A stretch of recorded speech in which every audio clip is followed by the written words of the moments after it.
ఆర్థోపెడిక్స్లో tibial ఫ్లాట్యూ fractures అనేది most కామన్గా చూస్తూ ఉంటాం. టిబియల్ ఫ్లాట్యూ ఫ్రాక్చర్స్ అంటే మోకాల్లో కింది అంటే కాలు ఎముక ఏదైతే ఉంటుందో టిబియా అంటాం.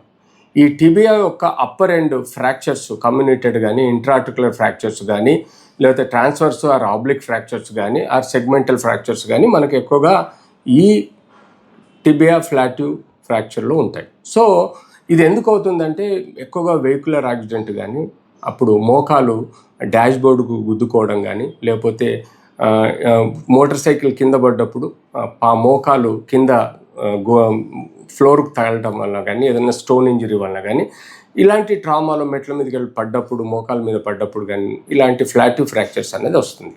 సో మోకాలు వాపు ఎక్కువగా ఉంటుంది, ఎర్రబడుతుంది, నొప్పి ఎక్కువగా ఉంటుంది, టెండర్నెస్ అంటే నొక్కితే పెయిన్ వస్తుంది, మోకాలు కదపలేని పొజిషన్లో ఉంటుంది.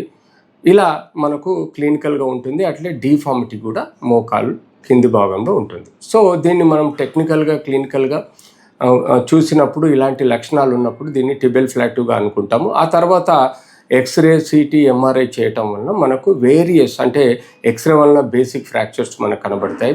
సిటీ అండ్ 3D సిటీ వలన configuration of fractures, segmental fractures, దాని డిజైను, దాన్ని 3D పిక్చర్స్లో సెక్షనల్గా మనం చూడడం జరుగుతుంది. ఎంఆర్ఐలో సమ్టైమ్స్ మోకాల్లో సాఫ్ట్ టిష్యూ ఇంజరీస్ ఉంటాయి. ACL, PCL, medial collateral ligament, lateral collateral ligaments, అలాగే మెనిస్కస్ మీడియల్ అండ్ లాటరల్. వీటితో పాటు వెనకాల ఉండే సాఫ్ట్ టిష్యూ అంటే మనకు మోకాల్లో వెనక బాధ ఉండే నరాలు, రక్తనాళాలు, కండరాలు దెబ్బతినే ఆస్కారం ఉంటుంది. సో ఎంఆర్ఐలో మనకు మోకాల్లో ఫ్రాక్చరే కాకుండా సాఫ్ట్ టిష్యూ ఇంజురీస్ ఏమైనా ఉన్నాయనేది రూల్ అవుట్ చేసుకోవాల్సిన అవసరం ఉంది. ఎందుకంటే మనం ఎప్పుడైతే మోకాల ఆపరేషన్ చేస్తామో అప్పుడు సాఫ్ట్ టిష్యూ రిపేర్ కూడా ప్రాపర్గా చేయకపోతే ఆపరేషన్ సక్సెస్ఫుల్ కాదు. సో టెక్నికల్గా మనం ఇలాంటి ఎంఆర్ఐ, సిటీ, ఎక్స్రేస్ తీసిన తర్వాత వాటిని మనం కన్ఫర్మ్ డయాగ్నోస్ చేసుకొని ఆ ప్రోగ్నోసిస్ ఆ పేషెంట్ జరిగిన దెబ్బని అండ్ డయాగ్నోస్ చేసిన ప్రాబ్లమ్ని పేషెంట్ అటెండర్స్కు ఇన్ డీటెయిల్గా ఎక్స్ప్లెయిన్ చేసి వాటి యొక్క కాంప్లికేషన్స్, వాటి యొక్క రికవరీ, నాన్ యూనియను, మ్యాల్యూనియను, ఇన్ఫెక్షను ఇలాంటివన్నీ మేము టెక్నికల్గా పేషెంట్ అటెండర్స్కి ఎక్స్ప్లెయిన్ చేసిన తర్వాత జనరల్ ఫిట్నెస్, మెడికల్ ఫిట్నెస్, అలాగే సర్జికల్ ఫిట్నెస్, రక్త పరీక్షలు చేసిన తర్వాత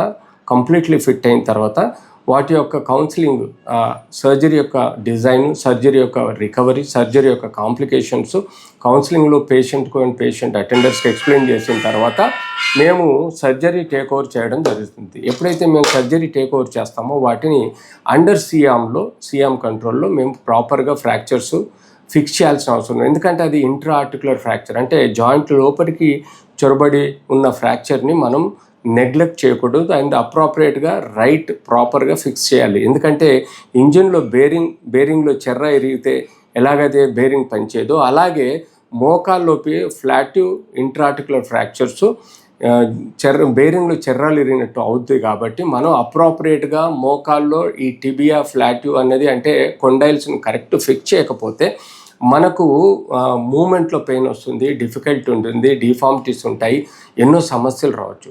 టెక్నికల్గా మేము సియామ్లో చూస్తూ అన్ని ఫ్రాగ్మెంట్స్ని ప్రాపర్ పొజిషన్లో పెట్టి ఎన్ని ప్లేట్స్ అవసరం ఉంటే అన్ని ప్లేట్స్ డిఫరెంట్ యాంగిల్స్లో డిఫరెంట్ పొజిషన్లో కూర్చోబెట్టి కావలసినన్ని స్క్రూలు వేసేసి 100% ఫిక్సేషన్ చేసినప్పుడే తను తొందరగా మూమెంట్ చేయగలుగుతాడు, లేచి నిలబడగలుగుతాడు, నడవగలుగుతాడు. సో టిబియల్ ఫ్లాట్యూ ఫ్రాక్చర్స్ అనేది మోస్ట్ కామన్ కాబట్టి మీరు అవగాహన పెంచుకోవాలి. మా దగ్గరికి వచ్చే ముందుకు మీకు కొంత నాలెడ్జ్ ఉంటే మేము చెప్పి చేయడానికి కూడా మాకు అనుకూలంగా ఉంటుంది. So friends, tibia plateau fractures complicated fractures ఉంటాయి. So be careful.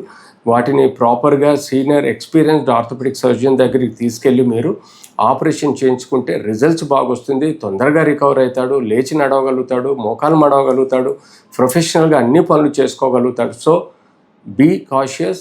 ఏదైనా మీకు మోకాలు కింది భాగంలో దెబ్బ తగిలినా, ఫ్రాక్చర్ అయినా, కొలాటరల్ లిగమెంట్స్ కానీ, ఏసిఎల్ ఇంజురీస్ కానీ జరిగినా ప్రాపర్గా డయాగ్నోస్ చేసుకొని ట్రీట్మెంట్ చేసుకోవాల్సిన అవసరం ఉంటుంది.